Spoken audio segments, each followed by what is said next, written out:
Pues muy buenas tardes a todos ustedes. Volvemos a reencontrarnos en la Casa del Piñón en esta segunda jornada de la Agenda Cultural de la 59 edición del Festival Internacional del Cante de las Minas.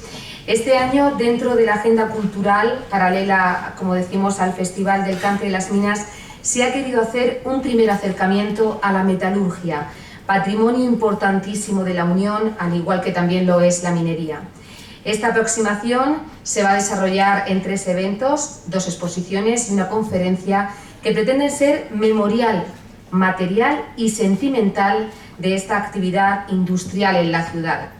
En primer lugar, la obra de Mar Hernández Riquelme, Memorias de la Unión, estará desde el 31 de julio, ya arrancó, hasta el 28 de agosto. Se trata de un interesantísimo proyecto que crea y recrea los espacios, las exposiciones y tiempos perdidos combinando la fotografía, el dibujo y el grabado.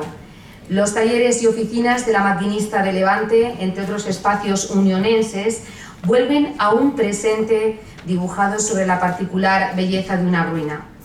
En segundo lugar, en las paredes del Salón de Plenos se cuelga La Máquina de la Mina, una colección de fotografías de maquinaria y planos de la Maquinista de Levante, maquinista del Mediterráneo en su última fase, cuya icónica sirena marcó durante más de un siglo los ritmos de las familias de esta ciudad.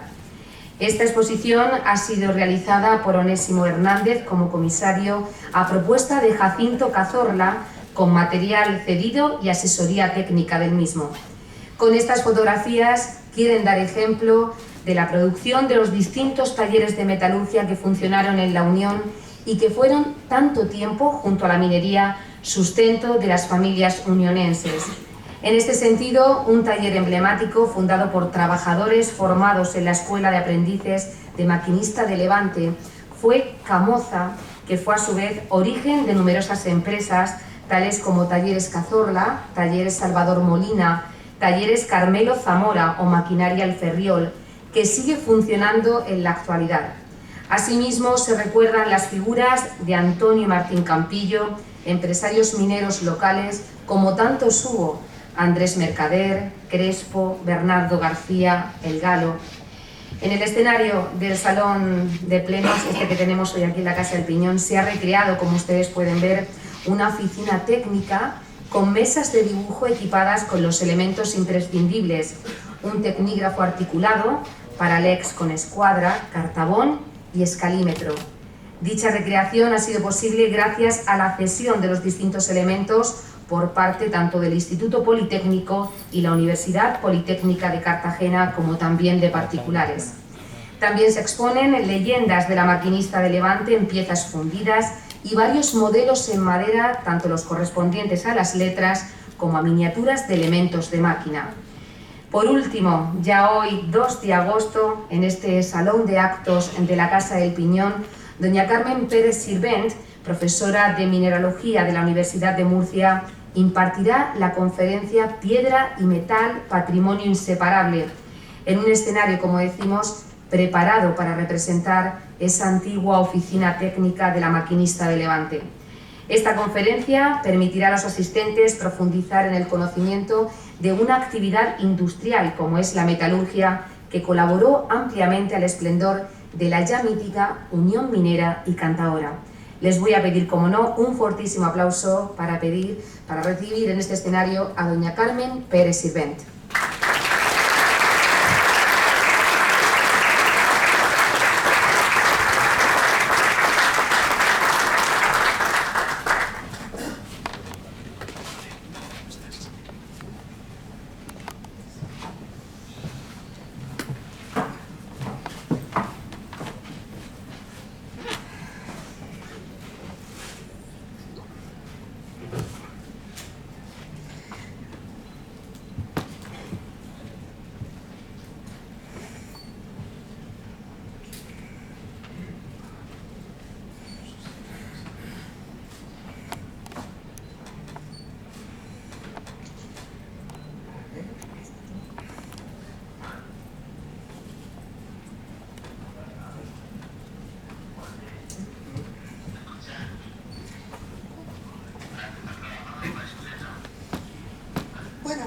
tardes a todos. Como siempre, los instrumentos informáticos no me son propicios y la presentación no parece que quiera arrancar.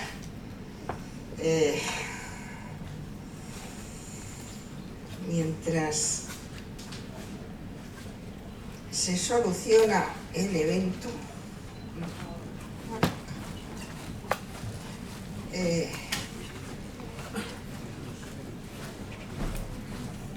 no sé si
solucionado este pequeño inconveniente. Ya saben que en esto soy gafe, o sea que los que ya me conocen ya saben que tengo bastante experiencia en estos asuntos, no suelo perder los nervios. Pero en fin, quiero empezar esta tarde para decirles que estoy orgullosísima y encantada de estar aquí entre todos ustedes. Y les quiero agradecer al patrimonio del Festival Internacional del Cáncer, las Minas de la Unión, el que hayan contado conmigo para este evento. El compartir con ustedes esta tarde, de verdad les digo que es un placer y estoy orgullosa y me siento tremendamente satisfecha. Además de ello, también no quiero olvidar ni quiero recordar, aprovechando este momento, a algunas personas, empezando por mi compañero, que sé que le hubiera gustado estar aquí, a Gregorio Sánchez, a Hoyo, catedrático de inorgánica de allí de la facultad, que también una persona también de aquí, de la Unión del Pueblo, y que sé que después de haber podido estaría aquí también acompañándonos. También hay otros amigos, otras personas que por razones obvias tampoco pueden acompañarme, pero yo pues lo recuerdo así en global y, en fin, y termino solamente por citar a uno, porque si cito a alguno más pues siempre me dejaré a alguien que luego me dará mucha rabia, pero no tengo más remedio que citar a mi padre y decir que pues también sé seguro que de poder también estaría aquí, y de hecho sé que está. Bueno, pues dicho esto, voy a empezar a contarles algunas de las cosas que para mí esto ha sido pues muy difícil, porque empezando por el título, cuando me proponen una conferencia de metalurgia, digo, madre mía, pues eso es una asignatura, eso es un mundo, eso es una ciencia, ¿cómo lo hago? Y bueno, pues me inspiré mucho con esta letra de este palo, que no sé si es minera o es taranta o no lo sé, pero está en la web y la leí y digo, es justamente lo que yo quiero tratar de expresar esta tarde en la Unión. La letra, en una de las estrofas, dice, soy piedra que va a la terrera, dice, cualquiera me arroja al verme, soy escombro por fuera, pero llegando a romperme doy un metal de primera. Para mí esto es lo que significa, no podemos separar la metalurgia de la minería. Desde el principio son cosas que están, una lleva a la otra. En el momento en que el minero saca un material de la mina, hay que procesarlo y el procesamiento ya le lleva a buscar el metal. Por otro lado, pues el guión me exige que le refiera algún concepto de tipo técnico, como es qué entendemos nosotros por metalurgia. Ya he hablado de que es una ciencia, también es considerada también una técnica. En consecuencia es una serie de procedimientos que tienen un objetivo, que es conseguir el metal y que ese metal sea útil para el hombre, para las distintas aplicaciones que le quiere dar. Y que además, una vez que ese metal, una vez que lo funde, le puede dar molde, con un molde le puede dar forma, y por último también hacerlo con distintas propiedades físicas. La clasificación de los procedimientos metalúrgicos la tienen ahí. Por un lado está la pirometalurgia, que es lo que todo el mundo entiende que es la metalurgia, el aplicar calor y fundir. Pero también está la hidrometalurgia, que es la obtención del metal mediante lisiviación, obteniendo disoluciones químicas. También podemos considerar la electrometalurgia, que es en definitiva la obtención también mediante la electricidad. Y por último la siderurgia, que es específica del hierro y del acero. Estos serían, digamos, los principales procesos que se divide esta ciencia. Por otro lado, la metalurgia extractiva desde siempre se consideró arte o ciencia. También en una época determinada, en la Edad Media también, estuvo incluso emparentada con gente que se dedicó a una paraciencia, como era la alquimia. De hecho, consiste, como he hablado antes, en todos los procedimientos que nos llevan a beneficiar una mena primaria o un material que sea susceptible de reciclar, obteniendo ese metal más o menos puro, que es el que vamos a utilizar, y que intervienen pues una serie de procedimientos. Desde luego, de 200 años acá, el hombre ha empleado solamente en su civilización 8 metales, que los consideramos básicos, y 3 aleaciones: el acero, el bronce y el latón. De hecho, en la tabla periódica que aquí se les presenta, donde están señalados con distintos colores según la época en que se van descubriendo estos elementos y como tales, es decir, obtenidos en estado nativo, y los que son metales en metal, vemos que en efecto fueron pocos los metales que son anteriores a 1800, y ya posteriormente han sido cada vez incorporándose a esta tabla, ¿no? Los más recientes son los que están en moradito. Esta otra tabla periódica, dirán qué cosa más rara, pues sí, también es una expresión de una tabla periódica en función de las abundancias. Naturalmente no podemos ver cuáles son nuestros metales porque están aquí metidos, porque precisamente los metales que de verdad nos interesan son muy poco abundantes, a excepción del hierro.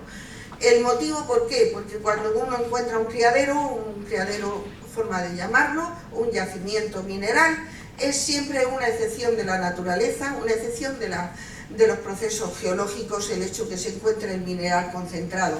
Lo más normal es que ese elemento esté distribuido de una forma bastante poco reconocible o en condiciones muy escasas dentro de la corteza terrestre. Dentro de los metales más buscados, como son la plata, el oro, etcétera, son precisamente los que corresponden al rango de concentración más pequeño, como ahí pueden observar. Aquí en esta diapositiva pues tenemos algunos de los principales metales, sobre todo por el alto valor que tienen. Tenemos metales como el germanio, el galio, el platino, el iridio, el rodio, etc. Naturalmente el oro es siempre, pues sí, el más valioso de todos, y es, digamos, lo que siempre ha marcado todas las transacciones económicas desde bastante antes de que nosotros, en fin, de civilizaciones antiguas. Sin embargo, no siempre fue el oro lo que marcaba el salario o el pago de la tropa.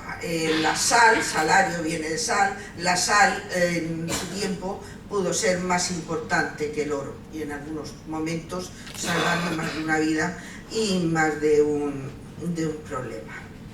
¿A qué se debe ese aspecto brillante, esas propiedades que todos reconocemos en los metales y esas propiedades físicas que nos hacen trabajar, buscarlos, trabajarlos y luego pues incorporarnos a nuestra civilización y basarnos nuestra civilización en ella. Pues precisamente radicar en dos cosas: por un lado el enlace, la forma en que están unidas esos átomos, y por otro lado en la forma en que están ordenados esos átomos. La ordenación de estos de las diferentes formas en que se pueden encontrar, que definitivamente son principalmente dos, una formando un prisma hexagonal y otra formando un cubo con las caras centradas, es lo que realmente manda sobre todas las propiedades físicas del cristal. El hierro puede ser el hierro dulce, que no vale para nada, que es totalmente blando y quebradizo cuando sale de la fundición, y luego una vez que se trabaja y se forja, cambia de un estado a otro estado, o sea, de una forma hexagonal a una forma cúbica, y es cuando adquiere las propiedades del temple, las propiedades de resistencia, las propiedades de flexibilidad, y lo que hace el hierro que sea útil, porque de la otra manera pues no deja de ser, pues eso, un metal, pero que no puede sacar nada. Por otro lado también el metal pues permite crear obras de arte como la que tenemos, que son auténticas maravillas, y en fin, no quiero en cuestiones arqueológicas, pues desde el principio ya digo, arte o ciencia, porque pueden realmente ser equivalentes. Pasemos entonces a lo que fue, voy a hacer un poco de historia de lo que supuso la metalurgia en nuestro sitio, en nuestro sureste peninsular. Como ven aquí en el mapa de la península, vemos estas zonas rojas y esta otra zona. Esta corresponde a la zona de Tarsis, a la zona de las piritas de Río Tinto, y esta zona pues corresponde a nuestra zona de Almería, Granada, Almería y Murcia. Bueno, pues realmente este mapa es la distribución de donde se han encontrado los principales yacimientos que tienen que ver con la metalurgia. Pero realmente no, esto que está dado en 8000 a.C., correspondiente a la cultura orgánica, nos tendríamos que remontar a 60.000 años antes, al hombre de Neandertal. Porque ¿qué hace si no estos hogares que aparecen en una excavación en Mula, correspondiente, como digo, a neandertales, con una serie de piedras, con óxidos de hierro dentro del hogar?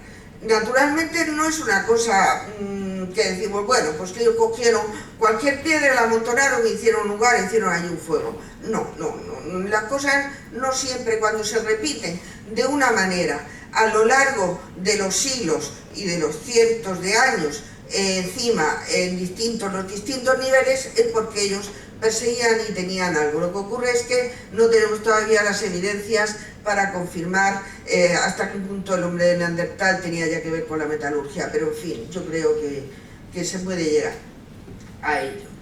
Por otro lado, como digo, dentro de la cultura algárica, pues son un montón, en Almería, en la zona nuestra, etcétera, donde hay evidencias de crisoles, escorias, etcétera. ¿Cuál es la razón por la cual esos 8 metales que he hablado antes se disponen y tienen tanta importancia? Bueno, pues en primer lugar podemos hablar de aquellos que aparecen en estado nativo. Como saben ustedes, pues puede ser el oro, la plata, el mercurio.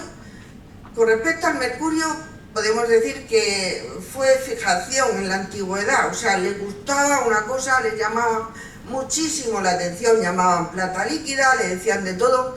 El hecho de que además se pudiera alear con tanta facilidad con los metales le llamaba la atención impresionante. Pues de hecho, pues podemos hablar del emperador chino, de la muralla china, de los guerreros de Xi'an con su afición por el mercurio, y podemos contar muchas anécdotas, pero no quiero liarme. Pero por otro lado, el hierro tiene una procedencia extraterrestre, hierro de los meteoritos, es un hierro nativo y desde luego lo conocieron y lo supieron enseguida darle valor. Lo consideraban obra de los dioses y un metal solamente digno de por ellos. Por ello, la daga, por ejemplo, que aparece en el sepulcro de Ramsés II en Egipto, es de hierro que tiene esta procedencia, hierro meteorítico, y realmente pues eran objetos pues, que no se usaban para cosas normales, o sea, eran siempre cosas reservadas a culto, etc. Y luego tenemos otros metales como son el cobre, el hierro, el plomo, que pueden ser óxidos o sulfuros, pero sobre todo que da la casualidad que permiten la fusión. La fusión con una materia que ayude a fundirlo, que sea bien porque se combine con ellos, que sea un fundente y que se combine con ellos, rebaje el punto de fusión y que además con la acción del carbón tenga las condiciones reductoras suficientes para que este metal pueda ser reducido a su estado metálico y obtenerse fundido y por lo tanto poderse aprovechar. Sería esto lo que se llama la tostación y aquí tienen la reacción química. Por otro lado, esto se hacía en unos hornos que inspirados primeramente en lo que eran hornos normales, hogares, y luego pues también los hornos primitivos, bueno aquí pues, como este, que en el caso de ya un horno romano, que ya tenía una inyección forzada de aire, con unas escorias, etc. Estos hornos se cargaban, todos ellos, con el mineral, con el fundente, con el carbón, etc. Y estaban durante mucho tiempo funcionando, no era cosa de un día, hasta que dejaba ya se sangraba el horno, se iba obteniendo el metal correspondiente. Naturalmente, en el caso del plomo, el plomo siempre llevó plata, bueno, siempre no, pero lo normal del plomo es que llevaba plata, y ellos enseguida, los primeros fundidores, se dieron cuenta de eso, y entonces obtuvieron un procedimiento que eran los hornos de Copelar, que era simplemente el poder calentar nuevamente la obtención del plomo fundido, que llevaba plata, y entonces se calentaba en una especie de círculo, que eran las copelas, se oxidaba el plomo a alta temperatura y entonces quedaba la plata libre. Era lo que llamaba el relámpago de la plata. Era una cosa muy vistosa que sabía exactamente en qué momento había que dejar de calentar. Con ello, pues, esto lo aprendieron los romanos muy bien y de hecho las escorias romanas pueden llevar de todo, pero os puedo asegurar que plata no llevan. Y en el sitio donde estaban había plata, o sea, que estoy hablando de escorias, por ejemplo, de herrerías de Mazarrón y tal, había mucha plata, pero las escorias las dejaron totalmente limpias. Todos estos procedimientos fueron hasta la época del Renacimiento, y ya el Renacimiento empieza a introducir una serie de mejoras técnicas que se aprecian en el rendimiento de la metalurgia y en la difusión de la metalurgia. Todo esto está perfectamente explicado en el libro de Red Metálica. Este señor Agrícola es un tratado genial con unos dibujos súper perfectos donde se puede aprender de todo, porque además se aprende tanto de lo moderno como de lo antiguo. Es un tratado de extracción, de minería también, de extracción minera, de fundición, química aplicada, geología y tecnología industrial. Y siguiendo en la historia tenemos que llegar al año 1820. En el año 1820 hay un acontecimiento y es que empieza la minería a ser reactiva, porque siempre estuvo la minería, estuvo tanto en todo el sureste, tanto en Almería como en Murcia, como en Granada, esta franja siempre ha estado. Lo que pasa es que han tenido diferentes altibajos. Entonces, en la Sierra de Gádor se descubre un filón importante de plata, bueno, de galena argentífera, y bueno, pues se reactiva un montón la minería y naturalmente las fundiciones. Lo que ocurre es que es curioso porque duró bastante poco. ¿Por qué dura poco? Porque enseguida se agotaron los yacimientos, y además tenía unos procedimientos tremendamente simples. Fijaros que el combustible que se utilizaba era el esparto, poco poder calorífico piensa uno. Lo que ocurre es que no tuvieron una suerte, siempre estas cosas, siempre la casualidad. La casualidad fue que en la mena de las minas de Sierra de Gádor está la fluorita y está el carbonato cálcico. Tanto la fluorita como el carbonato cálcico son buenos fundentes. Entonces, claro, empleaban el mineral, el sulfuro, pero le estaban añadiendo además una ganga, que era un fundente excepcional, luego con poca temperatura conseguía un rendimiento. Sin embargo, ya digo, el aprovechamiento era del 50%. Luego llega la ley minera de 1825. Esta ley pues pone bastante orden dentro de lo que cabe en todo este problema, pero sobre todo lo que hace es ayudar a la minería. O sea, es un incentivo grande que además coincide con otro acontecimiento unos años después, que es lo de Sierra de Almagrera, el descubrimiento del filón del Jaroso en el año 1839. Esto constituyó realmente un nuevo dorado español. Aquello fue una locura de cómo llegó gente a trabajar de todo el mundo, bueno, de todo lo que era la España peninsular entonces, y a trabajar allí, y bueno, pues aquello fue muy importante. Pero también el Jaroso también se agota pronto y llega a 1840, y entonces es cuando esa corriente que surge y que se fundamenta en Almería llega a nosotros. O como digo, que nosotros, o sea, aquí en la Unión ya se trabajaba, pero no con la intensidad que ocurrió a partir de 1840. Y toda la renovación que hubo, tanto en la zona de Águila como en la zona de Mazarrón. Además, hay un incentivo económico que hace que haya un aumento de los inversores en la minería, y por otro lado, también esta gente que sale del Jaroso viene hacia acá, transporta conocimientos, transporta técnica, transporta mano de obra, pero transporta también una cosa que es importantísimo aquí, que es el cante. O sea, todas sus costumbres, su cosa cultural, digamos, hay un entendimiento y una aceptación a partir de entonces. Si lo había habido antes, estoy segura, pero que a partir de entonces ya se consagra.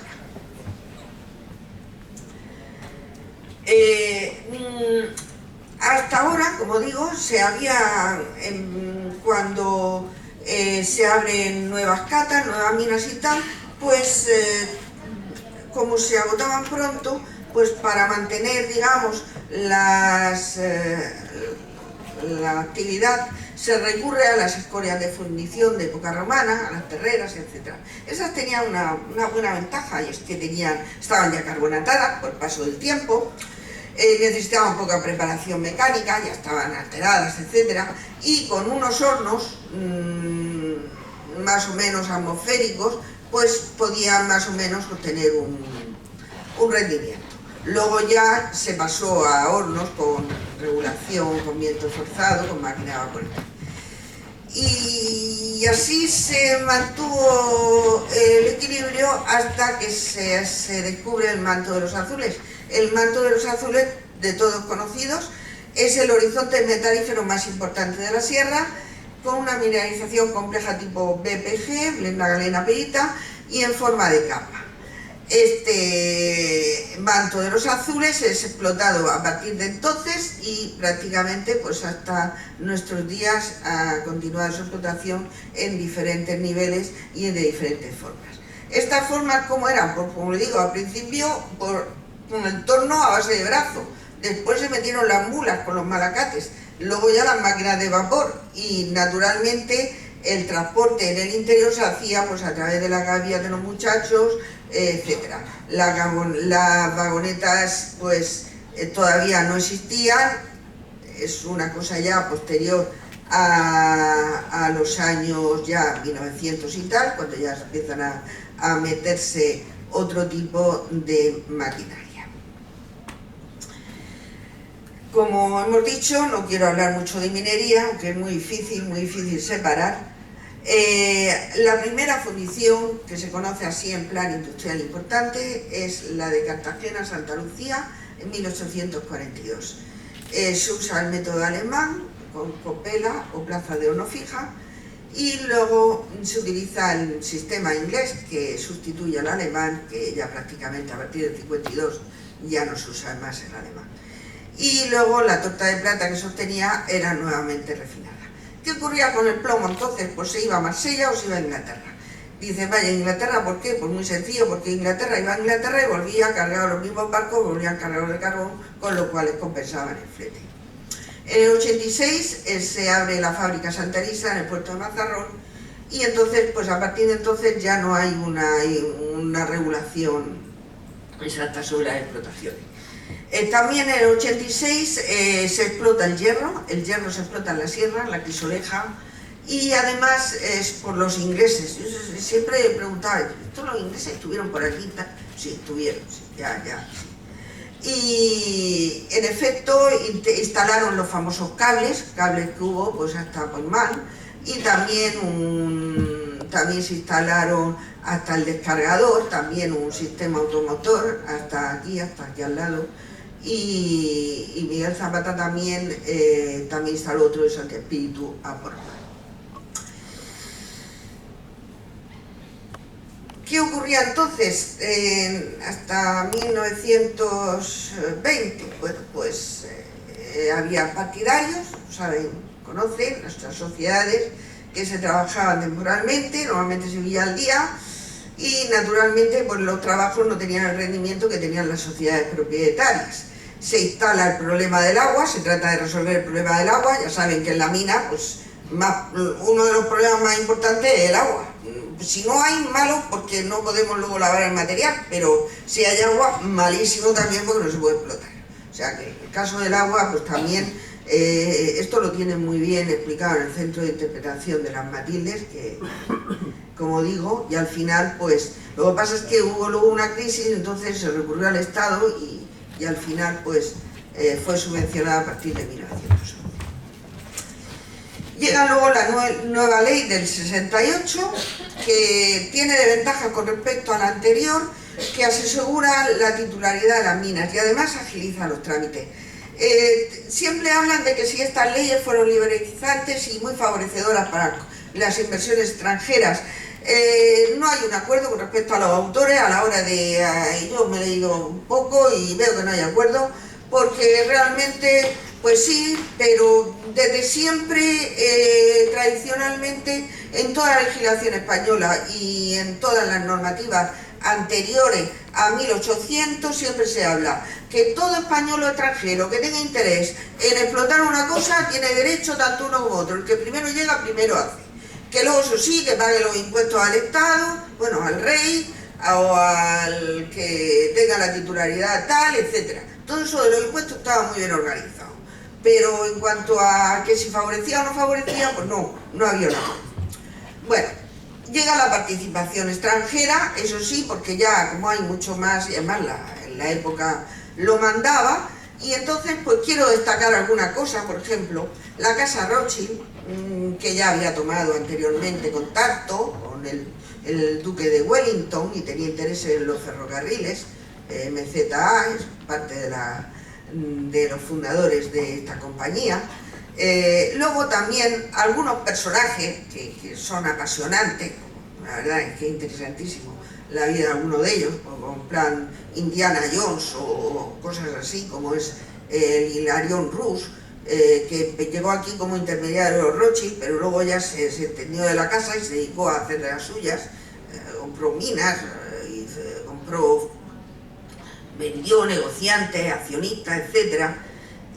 Y entonces pues se crea ese personaje del adventurer, o como quieran llamarlo, ¿no? En fin, como digo, de película un poco, que por lo visto pues fue una cosa pues que se dio en esa época. Luego también los representantes consulares también tuvieron una gran importancia por la canalización de inversiones, etc. Y luego una cosa que también me ha llamado mucho la atención, las visitas técnicas de los alumnos de la Escuela de Minas de París, que entre 1850 y 87 recorrieron regularmente todas las cuencas españolas y sobre todo esta, en el marco de su visita de prácticas. Eso actualmente también lo suelen hacer algunas universidades, como en la Complutense, también en la Facultad de Geología de Granada, también suele venir por aquí, pero que ya en aquella época, digamos que una de las principales y tal, tomara esto como campo de práctica, me parece muy interesante y es digno de remarcar. Siguiendo con esto, pues tenemos los orígenes de, cómo no, de lo que fue Peñarroya. Peñarroya tiene su antecedente en las minas de carbón de Belmez, y la casa de Rothschild y de Cagendalbers, los holandeses, compran esta compañía y fundan lo que es la Sociedad Minera y Metalúrgica de Peñarroya, que es una de las más importantes o célebres inversiones mineras francesas en España. Su director se constituye entonces Charles Ledoux en París, y desde allí es donde se lleva toda la política. Es una historia muy interrelacionada con la industria del plomo. Es una empresa que llegó a beneficiar el 65% de la galena del país, convirtiéndose en una productora mundial.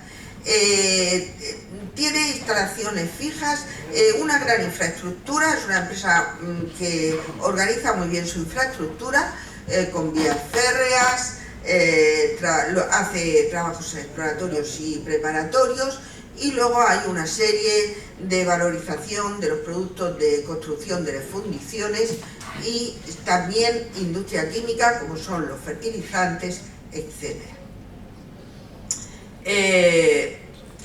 También quiero brevemente, porque si no, no me da tiempo, relatar una cosa que también me ha llamado mucho la atención, que es un informe del Banco Credit Lyonnais, hecho en 1900, sobre distintas zonas mineras de España, pero que no son zonas mineras, o sea, no se refiere a minería, se refiere a la metalurgia, se refiere a la producción de metal, o sea, porque el metal, el sistema de producción que todos conocemos, aquí siempre ha sido un sistema de producción minifundista, donde la mina tenía su lavadero, tenía su pequeña fundición, que la fundición podía funcionar con una mina o con varias minas, pero siempre era un sistema muy particular, muy familiar, a excepción de, como digo, de cuando intervenían las grandes compañías, que es lo que ocurre ahora. Entonces, hace una valoración del distrito de Linares, La Carolina, donde habla de fundiciones pequeñas, tecnología obsoleta, etc. Del distrito de la Sierra de Cartagena, Mazarrón, destaca 16, hace el estudio de 16 fundiciones, había más, pero ellos se refieren, digamos, a lo mejor a las que más producían, entre ellas pues la Santa Elisa de Mazarrón, la de Dos Hermanos, de Pion Van Dorsel de la Unión, la Orcelitana de Miguel Zapata del Portmán, etcétera, ¿no? Y además hablan de los costes sin recurrir a la cooperación, porque en el sureste se fabricaba normalmente el galápago sin separar el plomo de la plata. La plata se separaba, como digo, en la fundición de Santa Lucía de Cartagena, que se hacían pequeñas cantidades. Entonces, los asuntos con respecto a la parte de nuestra tampoco quedan muy bien, en parte porque no había concesiones y propiedades de las minas diferentes a las de dueños de las fábricas, porque las fábricas, en fin, lo que ocurre es que a pesar de todo, las fábricas ganaban dinero, y el motivo por el cual ganaban dinero era porque, aunque como digo, la propiedad no pertenecía a la fábrica, pero sí que había unos contratos donde se fijaba el precio del mineral, y a veces pues habían intereses, hablan de usura, ya no digo yo ya otra cosa, y también pues hablaban de algunas certificaciones fraudulentas, en fin, hablaban y tal, en fin, no sabemos. Luego hablamos del tercero, cuarto y quinto. Realmente hablan de tres partes, pero estamos hablando del mismo. Se trata de Peñarroya, nada más que en distintas situaciones, porque tanto Santi Quintín como la Carolina también pertenecían al grupo. Y ¿qué ventaja o qué estrategia utilizó Peñarroya para poder hacerse tan fuerte y tan triunfante en esta zona de nuestra geografía? Pues en primer lugar porque apoyó la fundición, tenía una fundición en Peñarroya, luego utilizó las de aquí, tenía el combustible y tenía el transporte. Yo creo que la estrategia fundamental ha sido el transporte. El estudio de los ferrocarriles, la situación de cómo han arbitrado las conexiones desde lo que es antes de Despeñaperros, al otro lado de Despeñaperros, con lo que es el sur y con lo que es el levante y con lo que son los puertos, yo creo que ahí ha radicado fundamentalmente su estrategia.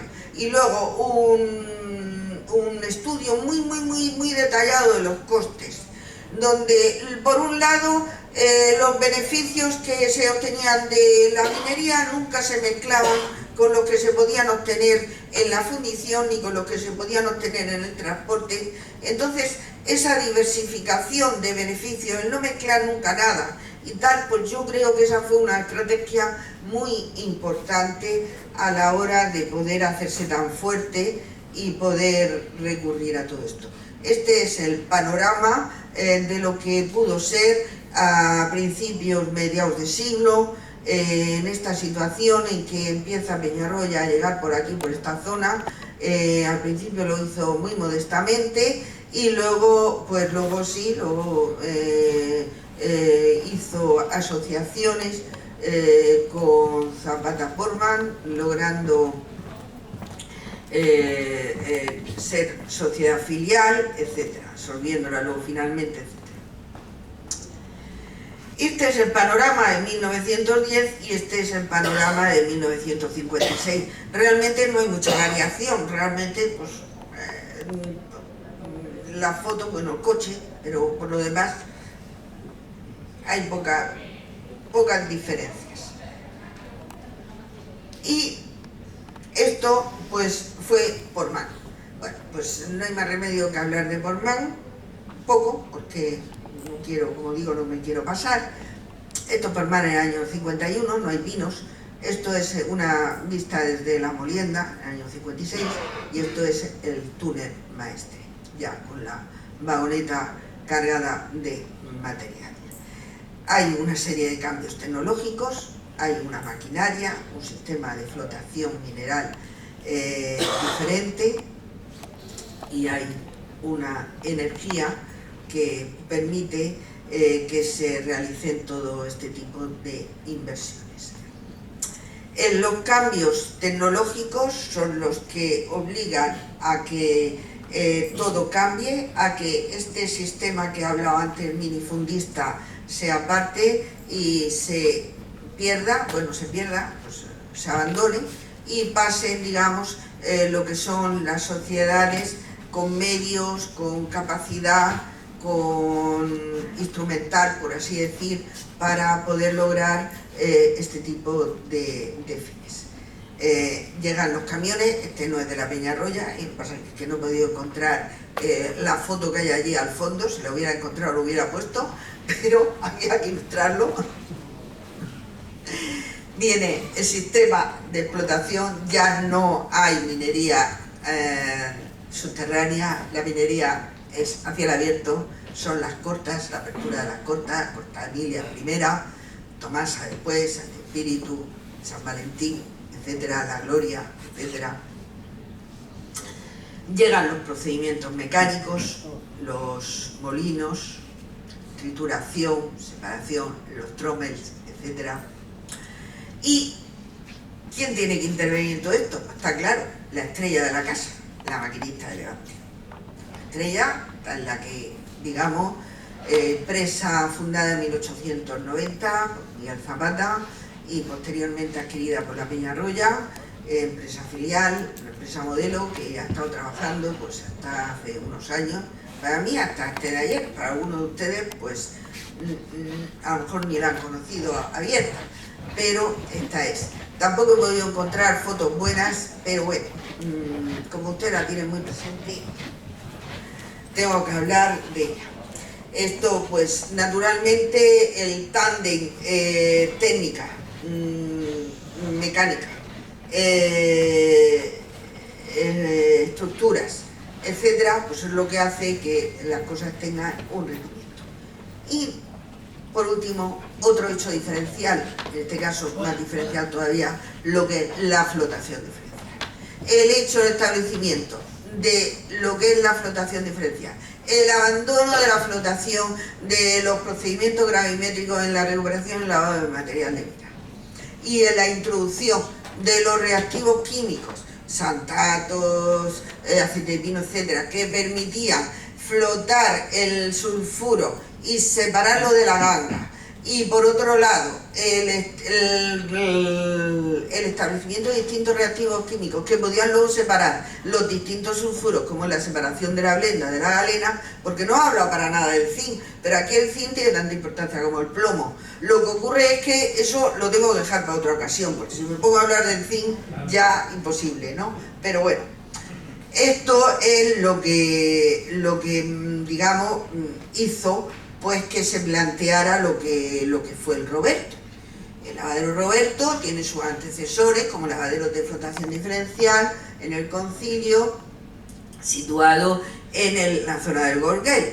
Y posteriormente, en el año 52, empieza la construcción de este lavadero y se sitúa encima de donde estaba situada la antigua fundición La Orcelitana. Se sitúa ahí en la bahía de Portmán. ¿El por qué? Principalmente porque no había otro sitio donde ponerlo, porque querían un sitio que estuviera cerca de todo y lejos de todo para poder concentrar todo el mineral y poderlo lavar, y porque además ya se estaban planteando las explotaciones a cielo abierto. Entonces pues ahí fue. Hubo mucha reticencia, no crean, por parte sobre todo de la Comandancia de Marina de Cartagena, parte de los pescadores, por parte de mucha gente, que hubo mucha reticencia por lo del vertido. Hubieron muchos proyectos alternativos y al final pues salió lo que salió. De hecho esta foto es del año... Está el lavadero recién inaugurado, pero sería el año 56 o así. Y ya se nota, se nota que entonces no estaba hecho la tubería. Y lo que hacían era vertir directamente, porque es que aquí por mar pues siempre todas las minas, todas han ido vertiendo a lo largo de todas las ramblas, hasta el año 57 han llegado al mar, tanto por mar como en las otras vertientes. Y bueno, pues esta fue la situación. El lavadero pues fue una gran instalación que empezó con 1000 toneladas al día, pasando después a 6000 en el 68, hasta llegar al año 78 a 8000 toneladas al día. Estos son algunos de los planos del lavadero que tengo. Bueno, los tenía ahí. Esto es una labor un poco personal, porque me encontré una especie de lo que hoy sería un TFG, es decir, un trabajo final de grado, o lo que era antes un proyecto final de carrera de un ingeniero de minas que hace sus prácticas en el año 54 en el lavadero de Portmán. Y entonces pues el muchacho se ve que yo creo que lo explotaron, o sea, sinceramente, porque debió de pasar un veranito en el mes de julio a agosto tremendo, porque hay que ver la maravilla de memoria que escribe. Luego hace una recopilación de los planos. Bueno, esto no los hace él, lo que hace es copiar los planos, incorporarlos al proyecto y tal. Y bueno, y el diario y todo. Bueno, pues aquí tenemos, pues como digo, lo que eran las celdas, lo que eran los concentradores, etc. Es difícil poderlo plasmar, no tengo yo los medios, pero en fin, otra vez lo intentaré con mejor fortuna. Y esto es en definitiva por lo que pudo ser lo que es un lavadero de flotación diferencial con sus reactivos, con sus celdas de batidoras, con sus espumantes, etc. Aquí estaba situado este Roberto, que hablamos, de lavadero grande, y aquí está la bahía en primer lugar. ¿A dónde iba este mineral? Pues este mineral iba a Santa Lucía. Santa Lucía, la hemos llamado antes, es la primera empresa metalúrgica que funde plomo y plata, y estaba situada en el barrio de Santa Lucía, concretamente pues aquí. Esta es el puerto de Cartagena, y aquí. Y esta es la chimenea que se puede apreciar desde la carretera. Esto es la bahía de Portmán, en el estado esto es 2012. Estos son restos de nuestro patrimonio. Los castilletes es que son muy fotogénicos. Y como son tan fotogénicos, yo no puedo resistir la tentación cada vez que veo un castillete hago la foto. Yo no puedo saber ya cuántas fotos puedo tener de castilletes porque es imposible. Y tampoco sé si son las mejores las que he traído aquí o son las peores, porque es que no las puedo clasificar, pero en fin. Lo que quiero decirle es que ¿qué es lo que nos ha quedado? Pues, además de la bahía de Portmán, nos ha quedado un patrimonio maravilloso, tanto cultural como artístico, como geológico, como minero. Nosotros tenemos una serie de situaciones realmente muy interesantes, una serie de parajes y de sitios totalmente entrañables donde podemos seguir estudiando, donde podemos seguir investigando, podemos seguir contándole cosas a nuestros hijos, y por lo tanto creo que esto es muy importante y que lo debemos de valorar y lo debemos de cuidar. Esto es Portmán en 2007, antes esto fue el proyecto piloto de 2008 a 2012. Estas son las obras actuales, y ya por último, muchas gracias por su atención.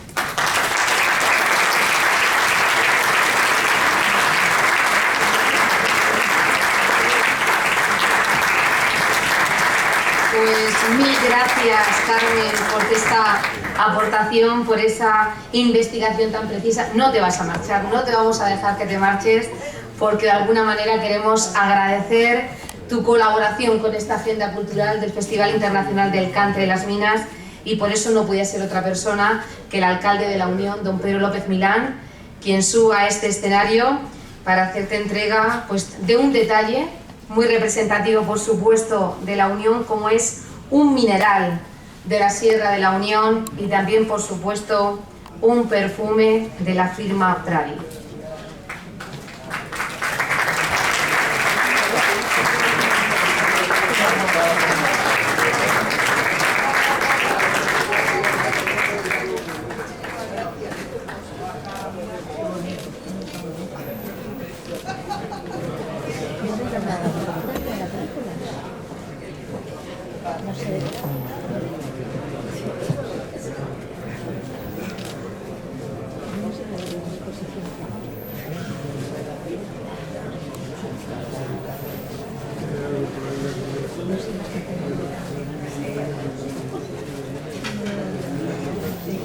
Fuerte el aplauso para despedir a Carmen Pérez Rubén.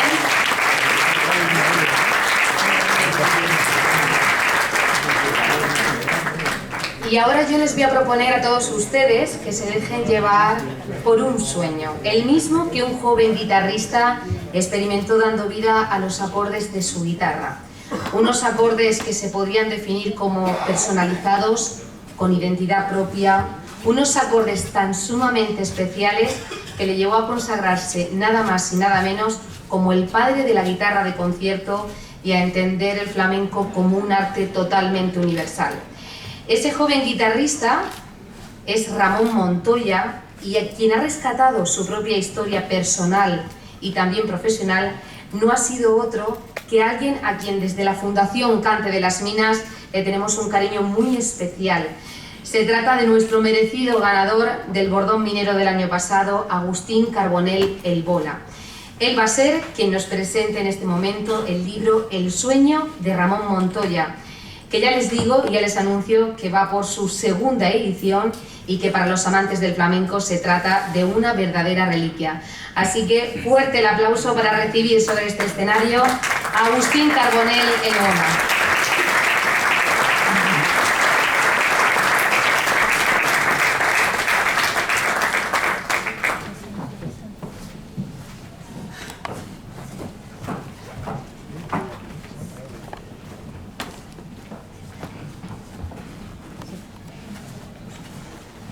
Muy buenas tardes, distinguido público. Es un honor estar aquí y sobre todo para presentar esta obra que ha sido sinceramente muy laboriosa. Desde el principio fue pues algo muy profundo, porque yo como guitarrista flamenco tengo otra visión diferente a la que pueda tener, por ejemplo, un flamencólogo, ¿no? Con todos mis respetos.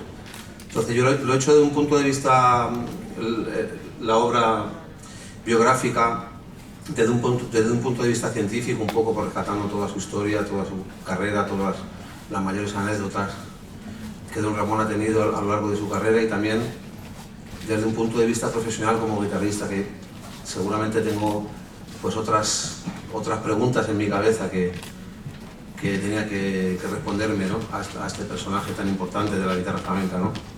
Bueno, voy a tener una pequeña charla sobre él. La voy a enfocar desde dos puntos de vista. Uno, voy a contar la historia un poco de cómo se hizo la biografía de don Ramón Montoya, y después voy a hablar un poco de la figura de don Ramón, que es un personaje del flamenco muy peculiar.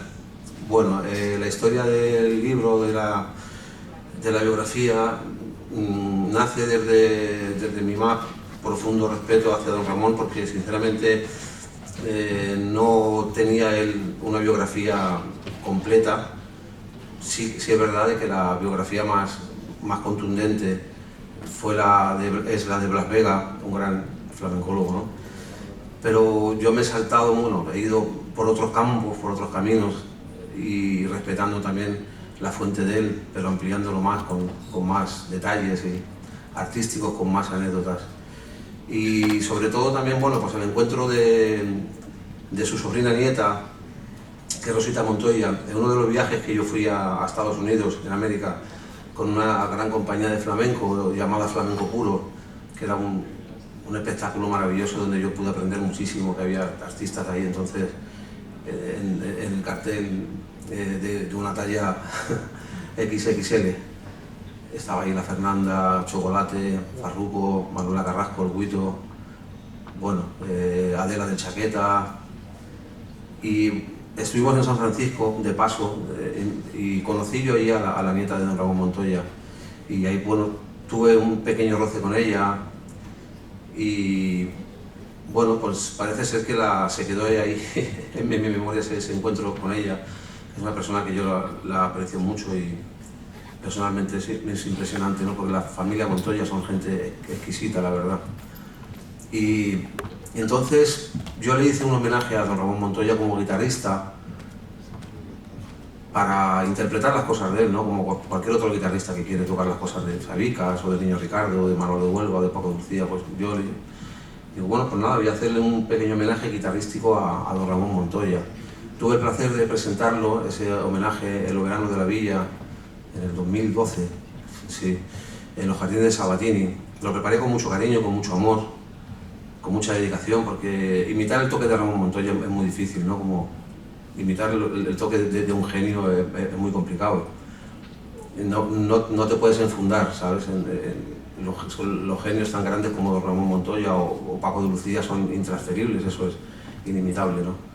Pero bueno, yo me hice un acercamiento con mucho respeto, y a través de ese homenaje, pues bueno, pues quise contactar con Rosita Montoya para invitarla y tal, y empecé a hablar un poquito del tema de su tío, abuelo, Y la dije de que, bueno, pues la dije de que yo quería saber, tener información para hacer una presentación, ¿no? Sobre el personaje de don Ramón un poco más fehaciente, ¿no? Y automáticamente pues Rosita conectó muy bien conmigo, me trató con mucho cariño, porque es impresionante. Y bueno, me dijo, mira, pues yo te puedo, pues no sé, quedamos un día, hablamos y tal, y quedamos una tarde, empezamos a hablar de don Ramón. Me dijo, pues mira, pues yo tengo mucho material de él, de don Ramón, que tengo aquí, tal, no sé qué. Dice, yo sé que tú eres una persona que lo vas a hacer con cariño, que tal, que no sé qué. Y bueno, me enseñó un book de prensa que yo me quedé a cuadros, porque ese material que yo tengo de don Ramón Montoya es el propio material suyo de don Ramón y de la mujer que lo conservaron, que son documentos de 1930.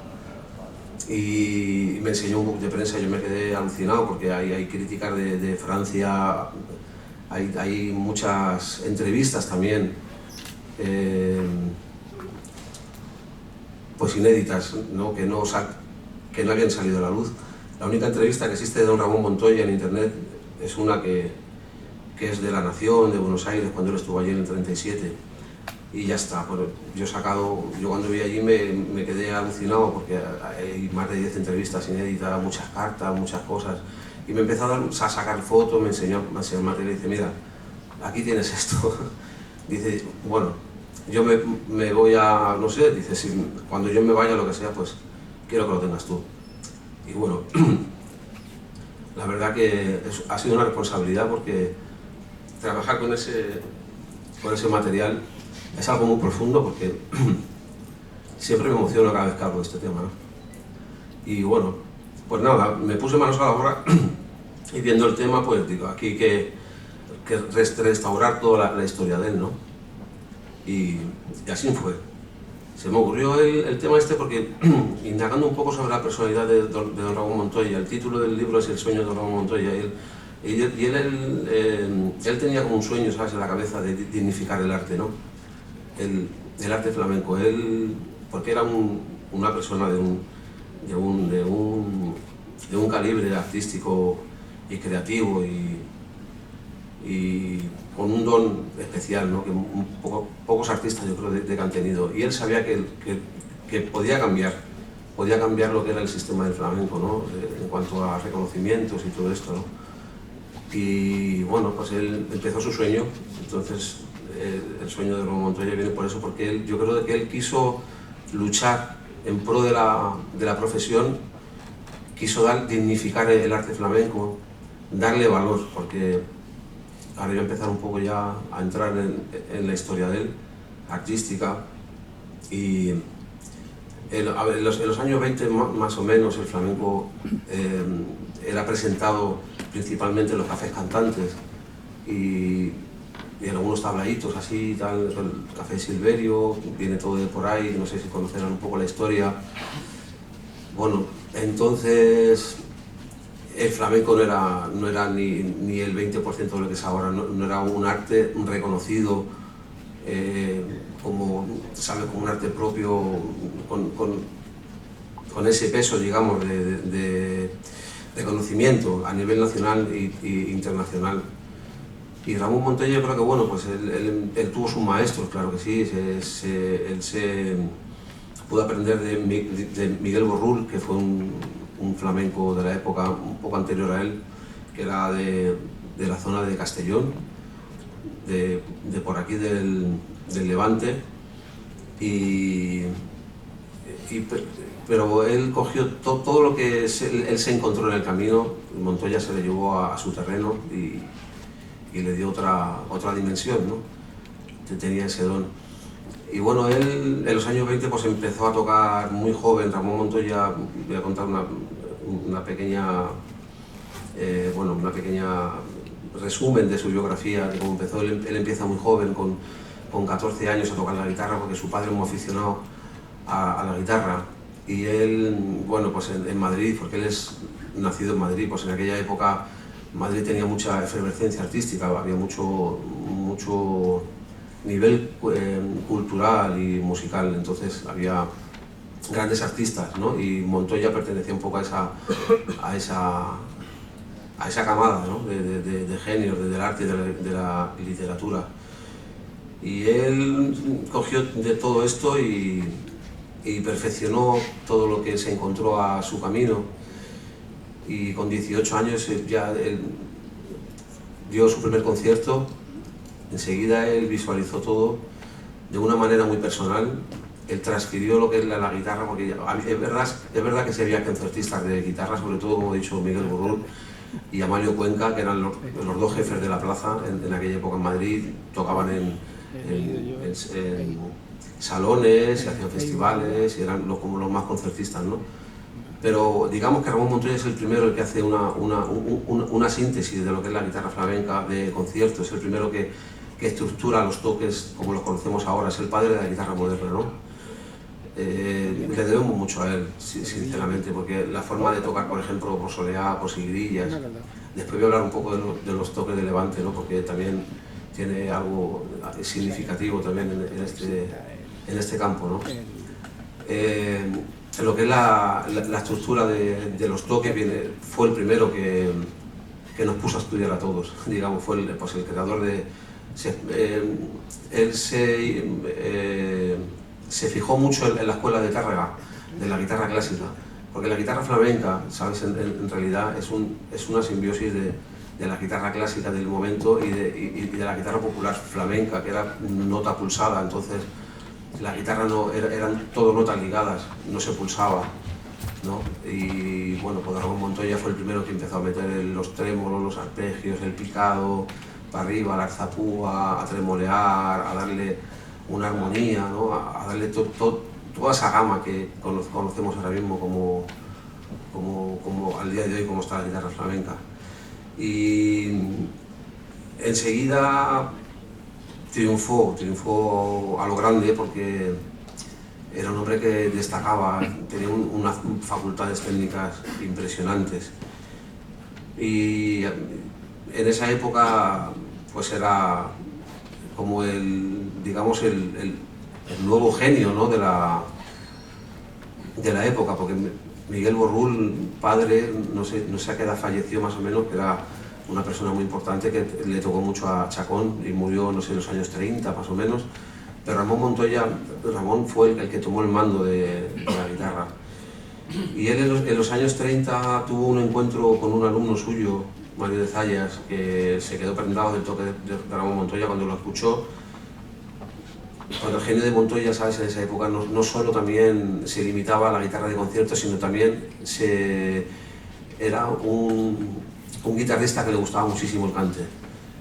Y él afundó en el cante y a él se le atribuye la armonización del cante. Por ejemplo, los toques malagueña, incluso muchos toques de Levante, los armonizó él, porque el cante, pues en aquella época, sinceramente, la guitarra era un poco bruta, ¿no? Si el cantador hacía un quejido, pues el guitarrista iba un poco pues, al trantrán de lo que pasaba, ¿no? Pero Ramón Montoya fue el primero que dijo, no, esto se acompaña así, se hace así, y fue el que armonizó el cante. O sea, está testificado como se ha testificado por grandes musicólogos de la época que se le atribuyen a él. Es el armonizador del cante, incluso de los cantes americanos.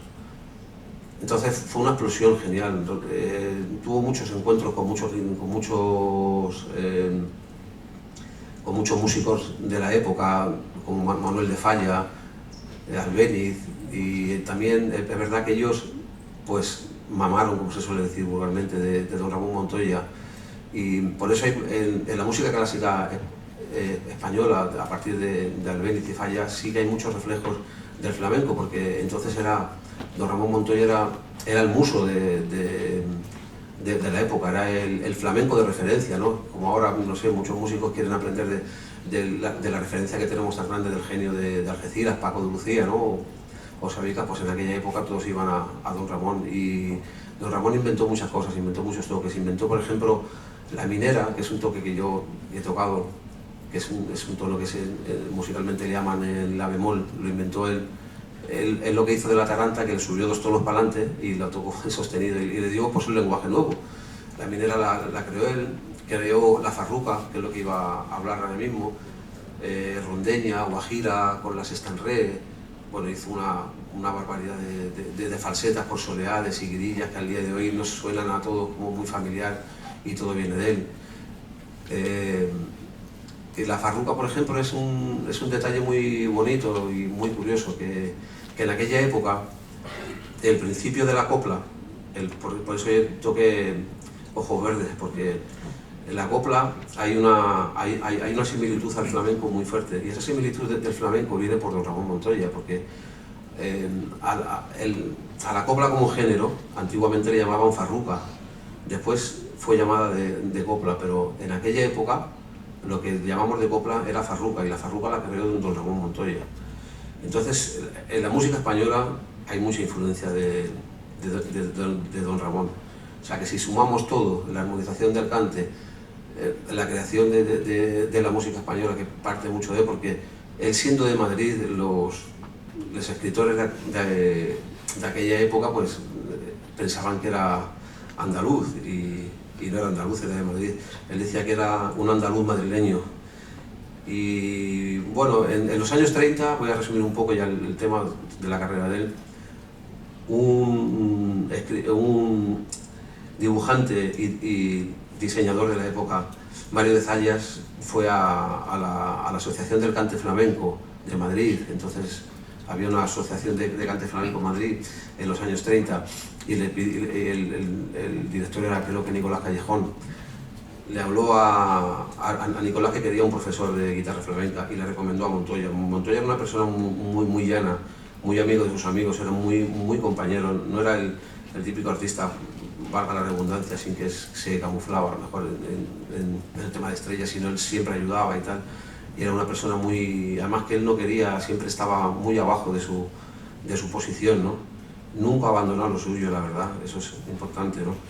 Y luchó por el flamenco. Y bueno, pues este hombre dio clases, empezó a dar clases con él, y automáticamente se quedó loco, y él pensó de que había que sacarlo fuera. O sea, que esto, el genio de don Ramón, lo tenían que conocer en todo el mundo, ¿no?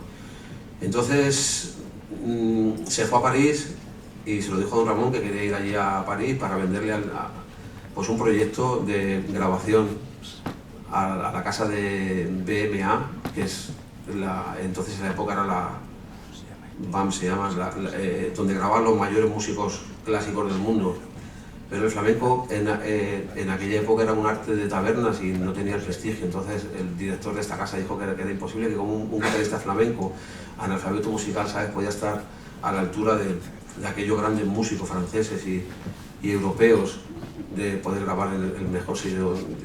Este hombre, Mario de Zayas, insistió de que sí, de que no había en el mundo un músico, ¿sabes?, que se fuese a asemejar al genio de Montoya. Bueno, yo no sé, al final lo convenció, y grabaron en París en el año 35, creo que fue 36, grabaron 14 toques, que son 14 joyas, la verdad, y fue presentado en París estos álbumes, que venían en 6 discos con un estuche rojo presentado. Yo lo he visto en fotos y tal, y bueno, tengo muchos documentos de aquella época, como he dicho, artículos de prensa de la época de las presentaciones de este disco, álbum. Y bueno, ahí entonces, en aquella época, los críticos de arte y de música eran muy severos. Eran tan severos que como se suele decir, bueno, hay un escritor que dice que daban vida o muerte a los artistas, te podían levantar o te podían fundir los plomos.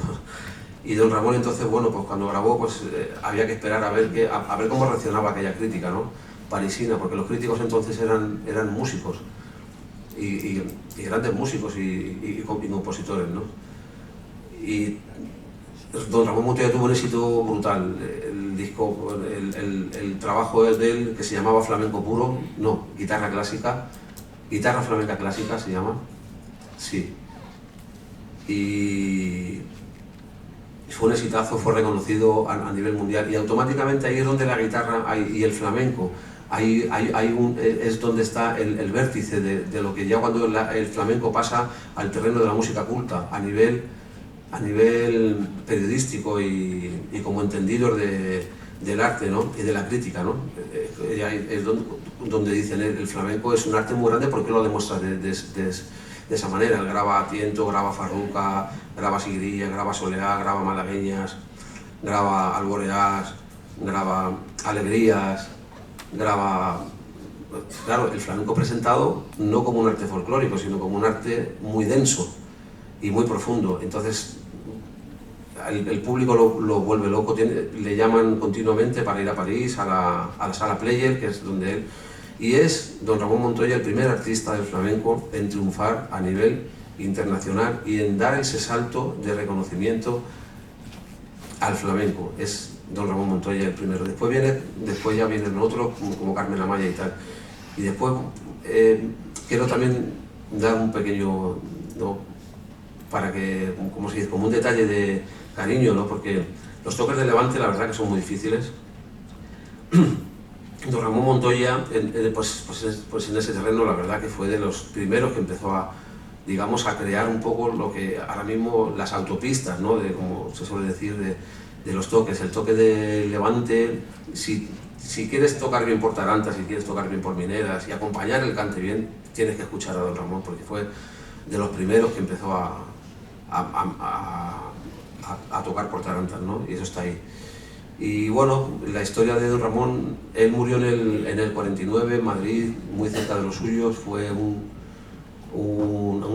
artista de los artistas. En aquella época era el genio inconmensurable, ¿no? Bueno, pues toda esa historia yo la he ido recogiendo a través de los documentos de él. He tenido la suerte también de poder colaborar, bueno, que han colaborado, por ejemplo, pues, con las colaboraciones de Manolo Sanlúcar, que le dije a don Manolo que me hiciese una carta, por favor, ¿qué tal? Porque Manolo Sanlúcar es un enamorado del toque de Montoya. Y colaboró Manolo Sanlúcar, también está Víctor Monge Serranito, me hizo otra carta, está nuestro querido José Manuel Gamboa, está Faustino Núñez, que hizo el prólogo. Hay muchas entrevistas inéditas, muchísimas fotos inéditas de él. Y bueno, pues yo como guitarrista, muchas gracias.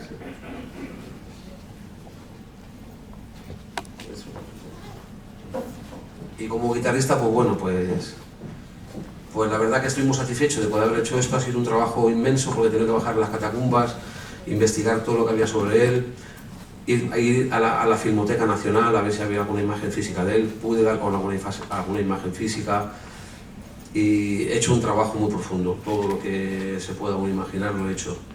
Y bueno, he pedido la guitarra también, yo he recreado un poco los toques de don Ramón de la manera un poco más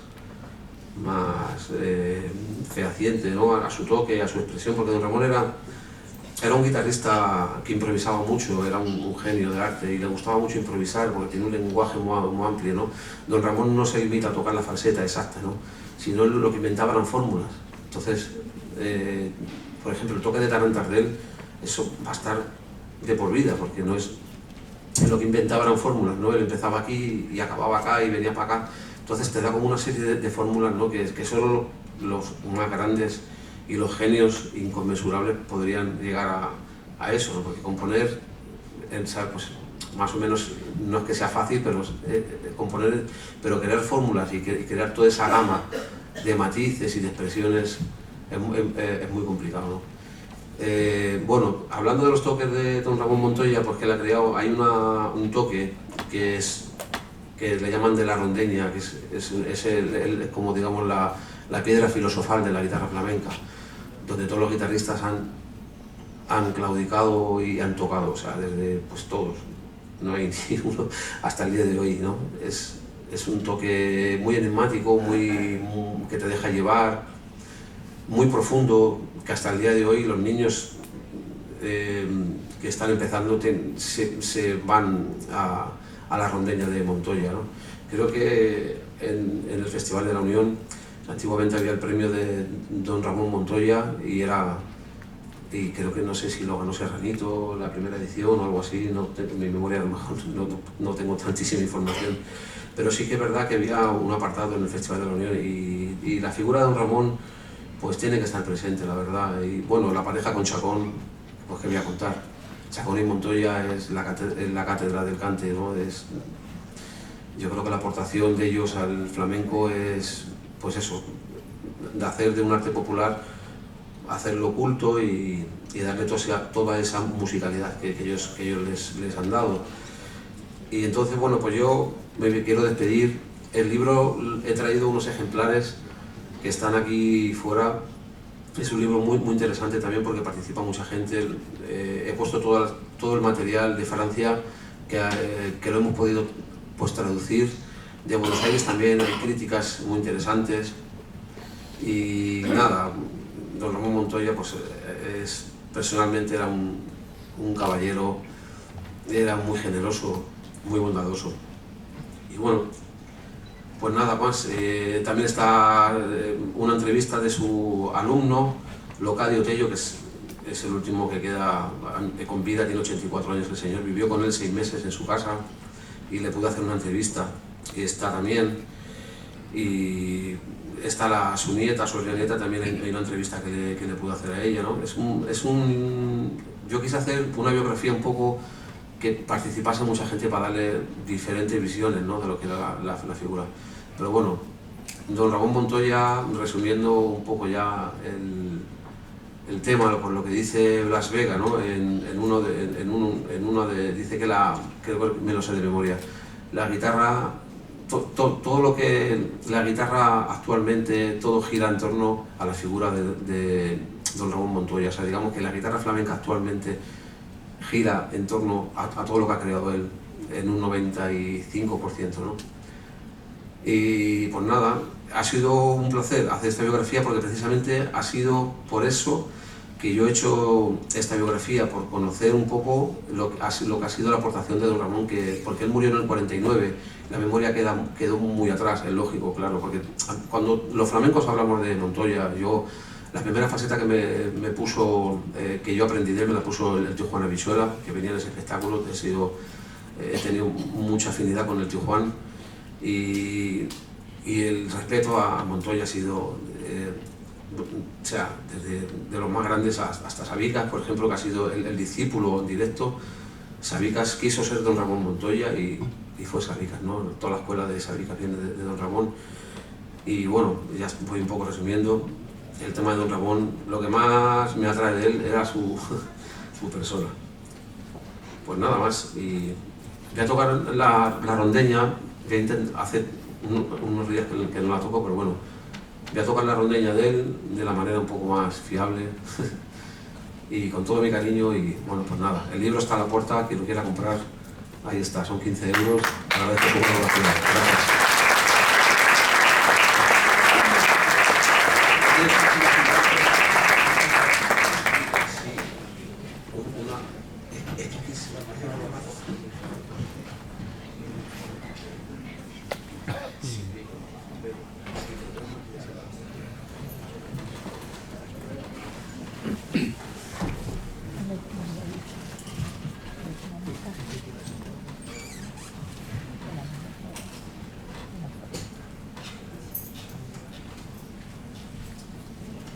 La espera, que he pedido una silla sin brazos porque no se puede tocar.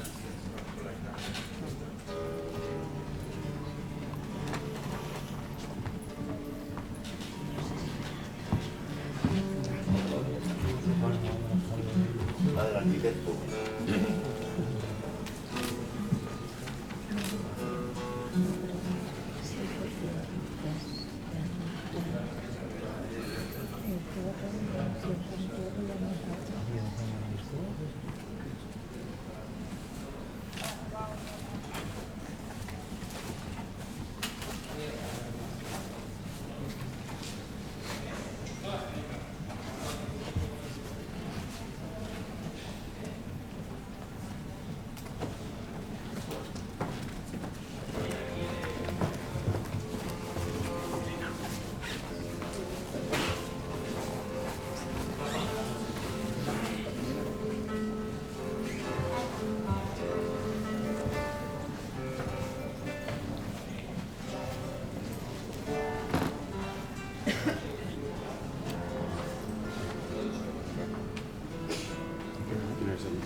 que ponga el arquitecto.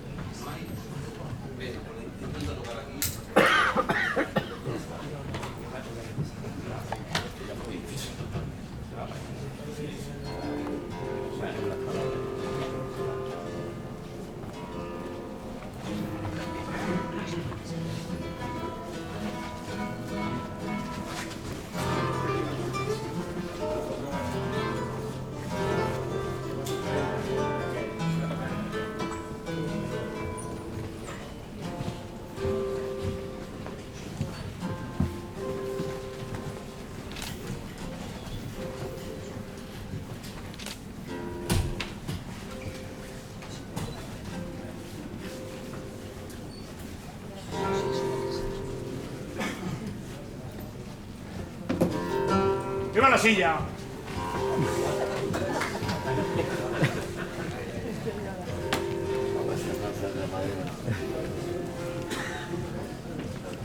Ahora si falla yo te puedo echar la culpa.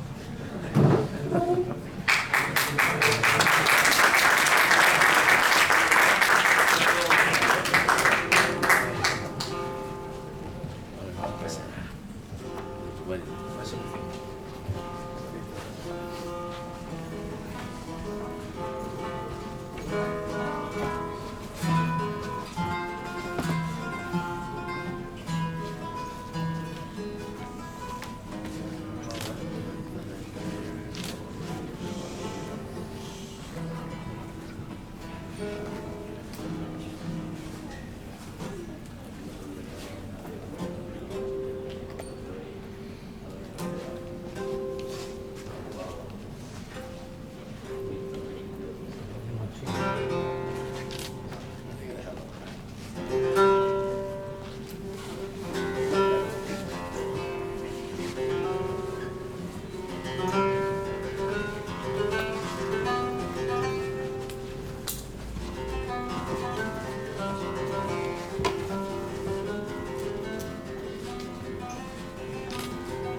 yo creo que voy a hablar un poco en nombre de todo el público asistente en este momento en la Casa del Piñón, y es agradecerte, por supuesto, en primer lugar, la emoción que has desprendido por compartirla con nosotros hacia la figura de ese gran genio, por haber también compartido con nosotros y hacerlo más cercano a Ramón Montoya. Gracias también por compartir tu arte, pero sobre todo te voy a decir una cosa, y es que gracias porque finalmente has hecho realidad el sueño de Ramón Montoya, y allá donde esté se sentirá muy orgulloso de que sigas compartiendo ese legado y de haber creado esa auténtica reliquia que es ese libro. Así que fuerte el aplauso nuevamente. Queremos, por supuesto, agradecer esta participación, como no podía ser de otra manera, contando nuevamente en el escenario con el alcalde de la Unión, con Pedro López Milán, que nuevamente hará entrega de ese símbolo tan característico para la Unión como es el mineral, y también un perfume de la firma Prado.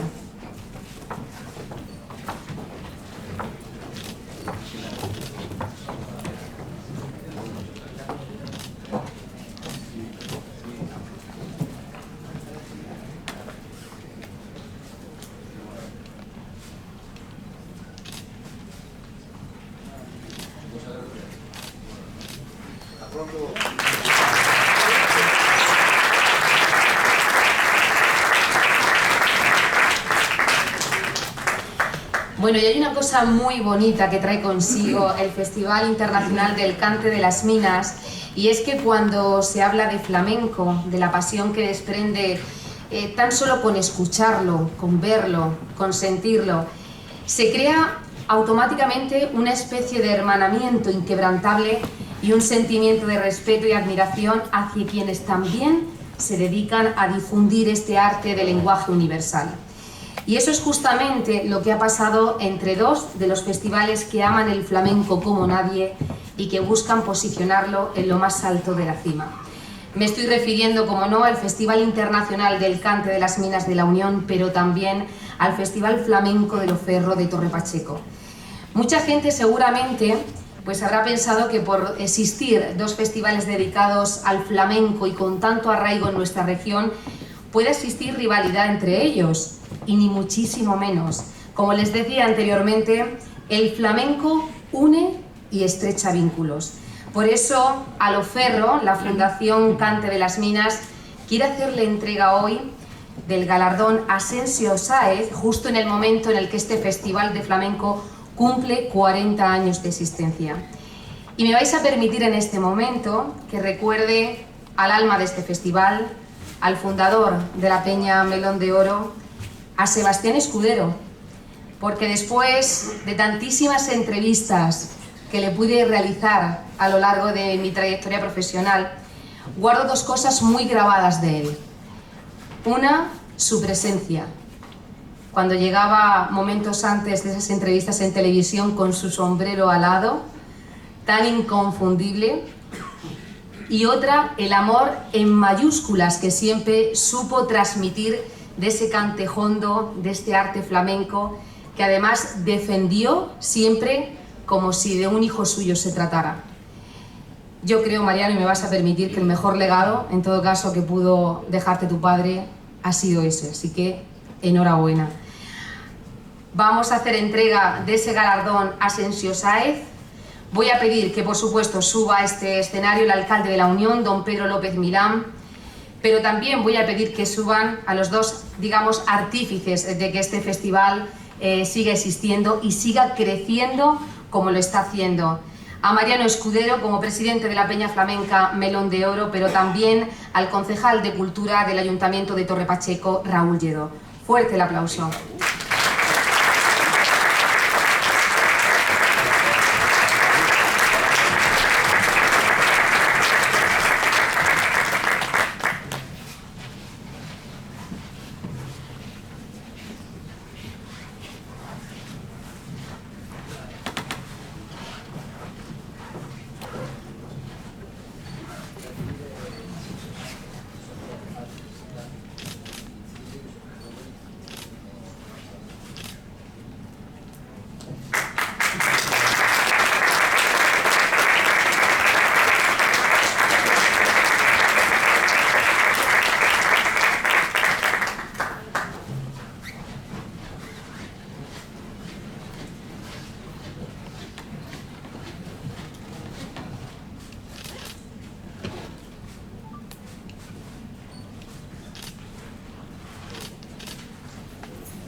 Venga, Mariano, dígalo.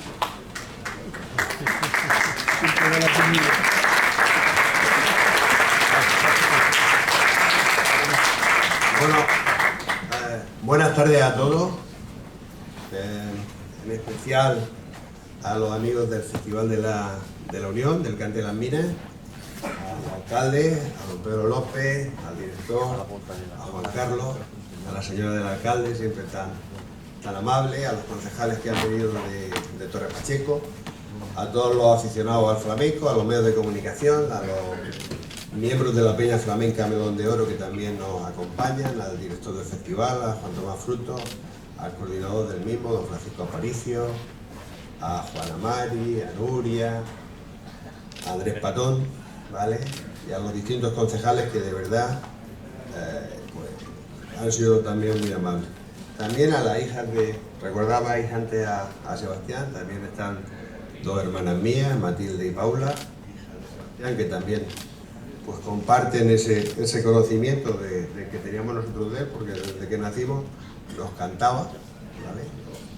Una canción que casi nunca cantaba, que era Los Trigales Verdes y alguna más. También a los aficionados de las distintas peñas de la Unión.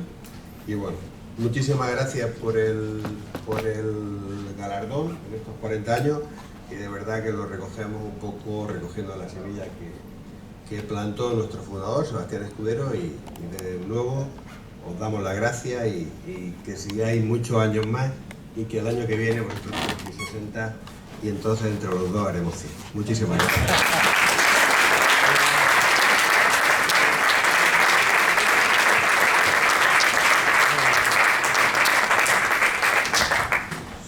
Muy buenas tardes. En primer lugar quisiera disculpar al señor alcalde don Antonio León, que por motivo de agenda no ha podido acompañarnos esta tarde, pero él me pide que os haga partícipe de su sentimiento de gratitud, sobre todo por haber recibido este galardón. Los dos festivales, la verdad es que somos uno. Nosotros, el equipo de gobierno que conformamos ahora mismo, la Corporación Municipal de Torre Pacheco, llevamos 4 años trabajando con el festival, y la verdad es que el Festival de las Minas de la Unión siempre nos ha abierto las puertas y nos ha abierto el corazón, y nosotros, pues como no podía ser de otra manera, también tenemos el corazón abierto hacia ellos. Ellos nos están acompañando en todos los actos que hemos tenido a lo largo de estos 4 años que nosotros estamos al frente, y nosotros procuramos siempre pues, poder corresponder de la misma forma. Yo creo que este galardón sobre todo es para la gente que en nuestro caso 40 años lleva ya, para la gente que ha hecho posible todo este festival desde su inicio, tanto en la figura de Sebastián, pero toda la gente que hay detrás dando la cara, y otros que de forma voluntaria pues no se conoce, pero que sin duda, sin su trabajo y sin su aporte, pues no sería posible hacer 2 grandes festivales como es el Festival de los Ferros y el Festival de las Minas de la Unión. Muchas gracias.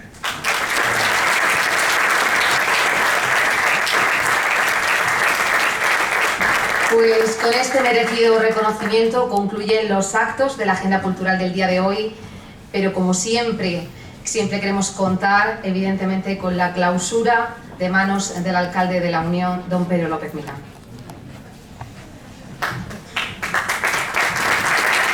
Buenas tardes, miembros de la Corporación Municipal de Torre Pacheco, miembros de la Peña Melón de Oro, Corporación Municipal del excelentísimo Ayuntamiento de León, amigos y amigas que hoy nos acompañáis en esta segunda jornada de nuestra agenda cultural. Primero, dar las gracias a Carmen Telesete, puesto que se te nota que no solamente tienes conocimiento, sino que tienes pasión por la minería, por la metalurgia, pero sobre todo por nuestra tierra. Como tú bien dices, llegaste a Portmán con muy poquito tiempo, pero ha quedado impregnada en ti. No solamente hemos visto en tu exposición, aparte conocimiento, sentimiento, y eso es de agradecer. Y dar las gracias también a Jacinto Conesa por habernos permitido tener todas estas imágenes, donde a mí siempre me llama mucho la atención con todos esos planos donde podemos ver los molinos de bolas, sobre todo los cónicos y los bicónicos. Yo tengo pasión por ese elemento de la minería y me gustaría que algún día la Unión tuviese uno. Y lo tendremos yo creo que dentro de muy poco, y espero contar con Carmen para que nos asesore, para que sea lo más real posible. La verdad, muchas gracias, Carmen, por tu exposición. De Agustín Carbonell, pues bueno, si Carmen lo ha hecho con pasión, yo creo que el respeto que ha tenido hacia la figura de su maestro ha sido espectacular, y hemos conocido a una de las personas que ha hecho grande el flamenco. Eso es importantísimo, cariño y respeto. Y ya pasamos al Festival de los Ferros. Muchas gracias por ese trabajo que hacéis año tras año, por que vuestro festival siga estando en lo más alto. Habéis cumplido 40 años. 40 años no se cumplen tampoco de un día para otro. Y ese trabajo está ahí. Habéis recogido el testigo, en este caso de tu padre, de un señor que bueno, hizo posible un sueño. Y el mundo de los soñadores. Yo creo que hoy habéis recibido este premio, este galardón a Asensio Sá. Yo siempre digo que Asensio Sá ha sido el padre cultural contemporáneo de nuestro municipio. Para nosotros, un icono en todo.